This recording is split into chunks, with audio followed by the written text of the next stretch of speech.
Muy buenos días a todos, Maizapa. Un gusto saludarle en este viernes 21 de junio. Hoy comenzamos oficialmente el invierno acá en Paraguay. No se ñeñe por una araro ilomita. Araro es invierno.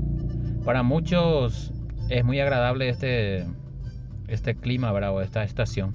Y para otros no les gusta tanto, pero sobre gusto no hay nada escrito en el refrán, lleva. Solamente paso para saludarles y también agradecerle a todos los suscriptores, a todos aquellos que apoyan este trabajo que estamos haciendo como equipo de Paraguayo TDT.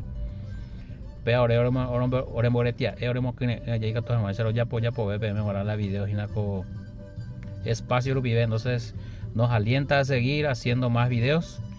También espero sus sugerencias en los comentarios, ¿verdad? Y de qué video ustedes querrían que nosotros hablemos, ¿verdad? O de qué temas ustedes querrían que nosotros hablemos a través de este espacio. La intención es aportar un poco de nuestra cultura, el conocimiento sobre el guaraní y también muchas otras cosas, ¿verdad? No sé, si ustedes quieren más sobre nuestras comidas tradicionales, si quieren más sobre la lengua guaraní, la gramática u otro tipo de conocimiento, ¿verdad? Nosotros estaremos entonces respondiendo a esos pedidos que ustedes hagan a través de de las sugerencias y de los pedidos que ustedes hagan en la parte de comentarios. Entonces está abierto el comentario, ustedes pueden entrar, comentar, apoyar, ¿verdad?